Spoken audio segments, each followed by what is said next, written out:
अस्सलाम वालेकुम। आज हम डिस्कस करने वाले हैं लॉज ऑफ एक्सपोनेंट।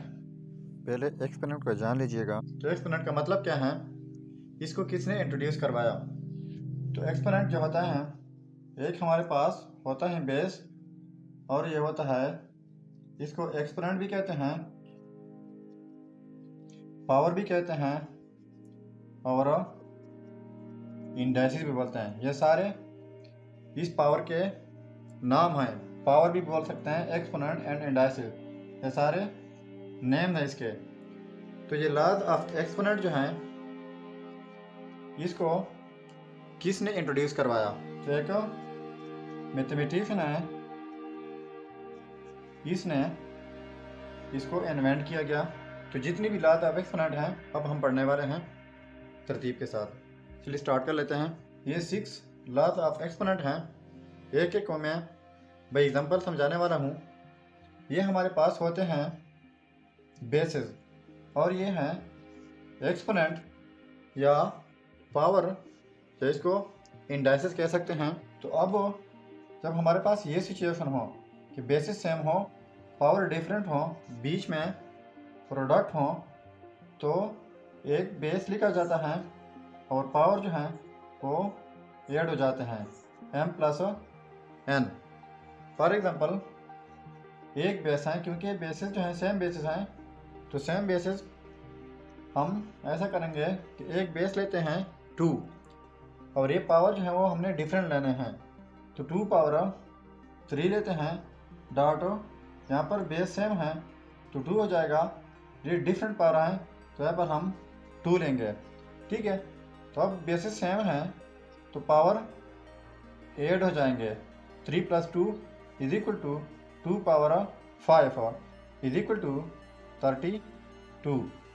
ये है इसका रिज़ल्ट। अब अगर बेसिस उसी तरीके से सेम हो लेकिन बीच में डिवीजन हो, तो इसको ऐसे लिखा जाता है कि एक बेस लिखा जाता है और m - n होता है, ऊपर m + n होता है, और डिवीजन में है, डिवीजन की सूरत में m - n होता है।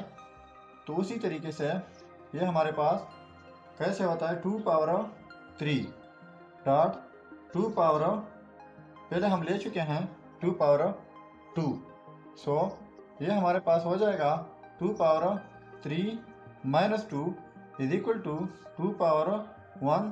तो 2 पावर 1 2 के इक्वल होता है। ये रिजल्ट है सेकेंड लॉ का। अब अगर लॉ ऐसी हो कि बेसिस एक बेस हो और एक बेस के ऊपर 2 पावर हो, तो इस सूरत में ऐसा होगा कि उसी बेस के ऊपर दोनों पावर मल्टीपल हो जाएंगे, x power m and n = अब हम पहले ले चुके हैं एग्जांपल में, बेस हमारे पास 2 हैं और डिफरेंट बेस हैं, बेस डिफरेंट पावर हैं, पावर एक 3 है इनटू दूसरा पावर 2 है, सो 2 पावर ये मल्टीपल हो जाएंगे, 3 2 6, 2 पावर 6 इससे बनता है 64। तो इस लॉ के ज़रिए हमारे पास जो रिजल्ट आ रहा है वो है 64। अगर हमारे पास डिफरेंट बेस हो और पावर एक ही हो, तो इस सूरत में ऐसा होता है कि पावर स्प्लिट होता है दोनों के ऊपर, यानी x power n dot y power n। सो x जो है वो पहले हम ले चुके हैं 2, तो 2 पावर n भी हम ले चुके हैं, यहाँ पर वो भी 2 है, लेकिन हमारे पास बेस यहाँ पे डिफरेंट बेस हैं। तो डिफरेंट बेस इसको हम नाम देते हैं 3। तो ये n पहले हम ले चुके हैं 2, तो ये वही 2 ही है, ठीक है।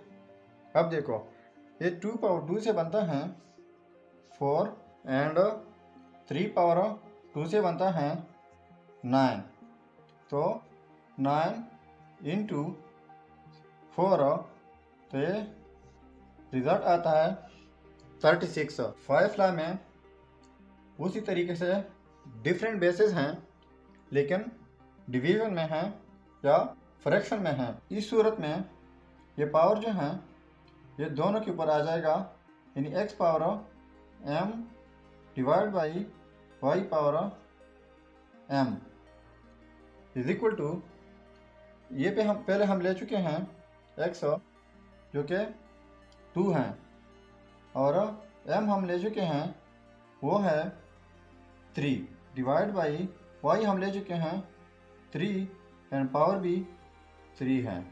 ठीक है, सो 2 पावर 3 से बनता है 8 डिवाइड बाई 3 पावर 3 से बनता है 27।